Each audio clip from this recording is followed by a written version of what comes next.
The Canadian Grand Prix. It is one of our favourites here at GPFans, and there have been so many great races down the years to really get our teeth into. And we have handpicked 10 of our favourite ever Canadian Grand Prix for weird and wild stories and the wonderful drama that can also come with an F1 race. I'm Ollie Wilson for GPFans. You should be on gpfans.com and GPFans Global for all the latest news in the world of Formula One.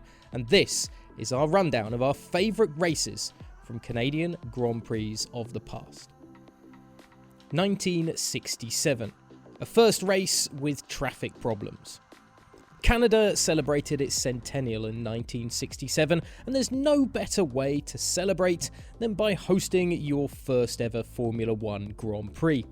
The International Raceway in Bowmanville, Ontario was the host venue, and it produced an unusual winning story for Victor Jack Brabham, who was almost denied his top of the podium celebrations thanks to traffic, but not the sort of traffic a race winner would normally encounter from backmarkers on the circuit. No, this was the kind of traffic you'd expect to see on the freeways of Los Angeles at 8 AM on a Monday morning. The Australian driver was sat in stationary traffic while trying to make his way to the circuit on the Sunday, and after realising he was going nowhere fast, decided to ditch his car on the side of the road. Begging an ambulance driver to give him a hand, Brabham arrived at the track minutes before the start of the race thanks to the blue lights of the ambulance that gave the hitchhiker a lift. When it came to the race, pole sitter Jim Clark's retirement helped to give Brabham a path to victory as he lapped all but one car in the field as he mastered the wet conditions to write his name into Canadian F1 history. 1973. Jackie Stewart's last drive and a first safety car. 1973's Canadian Grand Prix gave us first and final moments in Formula One. Before even turning up at Bowmanville, Jackie Stewart had wrapped up the 1973 driver's title, but little did anybody know that this would be the last time he'd step into an F1 car. Stewart's 99th career Grand Prix was the penultimate of the year, but it didn't end in victory for him as his previous two visits north of the border had done.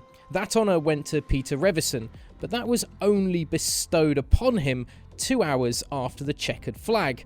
Formula One's first safety car was deployed after an accident around about the midway point of the race, but the car failed to pick up Emerson Fittipaldi as the leader in the Lotus. Pit stops in a rather small and tight pit lane at the circuit also caused a great amount of confusion as to who was leading, as Howden Ganley's pit crew believed he had won the race, at least according to their lap charts, and the fact that the checkered flag had been shown to a group of cars led by Ganley at the end of the race. However, it was Revison who was awarded the win, with both Fittipaldi and Ganley still believing they were the rightful victors. 1978. Gilles Villeneuve's maiden win and the first race in Montreal. The very first race to be held in Montreal on the track we all know and love for the Canadian Grand Prix, then known as the Circuit Ile Notre Dame, couldn't have gone much better for the host nation. To this day, it is the first and only time that a Canadian has stood atop the podium, and fittingly it would be the circuit's debut and the winner's first race in Formula One. Gilles Villeneuve's victory from third on the grid to first wasn't the most exciting or impressive race in Formula One history, but its importance for a driver to get their first race win, their first win at a new circuit, and a circuit that would eventually bear the race winner's name, are certainly iconic in F1 history. 1979. Villeneuve denied at his home race. For all the good of the 1978 Canadian Grand Prix, the 1979 race in Montreal brought nothing but frustration for the home support and Gilles Villeneuve. It was a titanic battle between Alan Jones in the Williams and Villeneuve in the Ferrari as the pair set off on their own from the rest of the field for the majority of the race. The French Canadian was ahead with the help of his powerful Ferrari, but Jones stayed in touch, lunging up the inside of the hairpin on lap 51 of 72 to take the lead, with a little contact on the way. The Williams would hold on to its advantage, with Jones winning by just over a second from the local favourite, with the pair a minute ahead of third place Clay Regazzoni. 1989, the first Williams-Renault win. Williams-Renault will undoubtedly be remembered for their success in the 1990s, thanks to drivers such as Nigel Mansell, Alan Prost and Damon Hill. But the iconic F1 collaboration first tasted victory on the tarmac of the Maple Leaf Country to the north.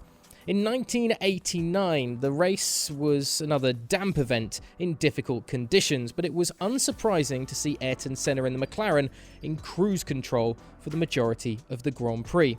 But with under 3 laps to go, the Honda engine on the McLaren gave up, gifting the final 3 laps and the race win to Belgian Thierry Boustin, the first of his career. A fortuitous win for Williams-Renault, but it would be the first of many for the duo that would go on to dominate 1990's Formula 1.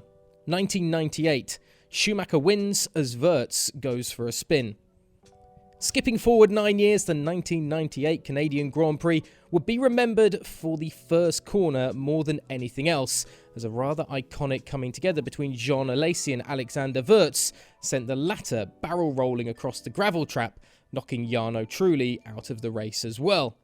There would be a race restart, however, and at that restart, Mika Hakkinen would lose his gears, sending him flying down the order from the front row of the grid, while Alesi and Trulli would once again make contact, this time in their spare cars, at the first chicane, with the Sauber of Alesi parked with Trulli's Prost hanging on top of it. Michael Schumacher's Ferrari had avoided all of the early hazards before capitalising on the problems of David Coulthard to take the lead. A stop-go penalty for the German would hand the race lead to Giancarlo Fisichella before the next round of pit stops, when the Ferrari would retake the advantage and never look back, holding on for the victory. Wirtz eventually took 4th in his Benetton after his early drama, calling it the most crazy race of his life. 1999, the Wall of Champions is born. Almost the turn of the century, but turn 13 would take centre stage at the 1999 Canadian Grand Prix as the Wall of Champions was christened. Like the naming of a ship, 3 former world champions were the metaphorical bottles of champagne that shattered on perhaps the most iconic piece of concrete in Formula 1 as it became a part of F1 history. Admittedly, the first driver to fall out on the final turn of the Gilles Villeneuve circuit wasn't a former Formula 1 world champion, as Ricardo Zonta's BAR clipped the wall on lap 3.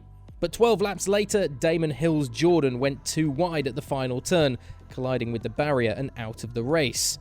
15 laps later, after Hill, his former rival and race leader Michael Schumacher found it impossible to get around turn 13 without taking a heavy dose of concrete on the right side of his car, ending the Ferrari's afternoon.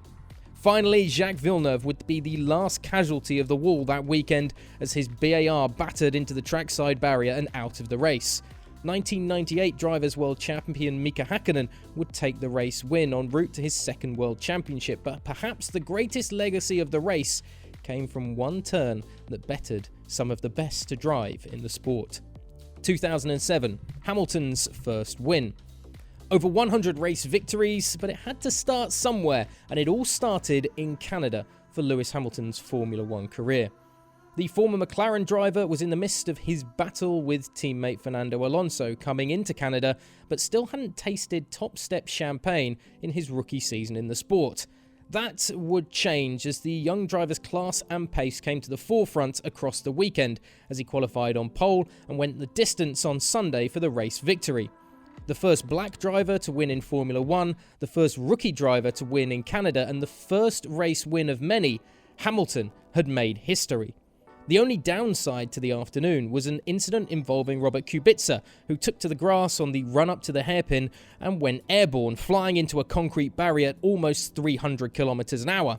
A metre higher and the BMW would have been over the wall and into the crane, but his car instead bounced off the concrete and back onto the track, disintegrating in the process.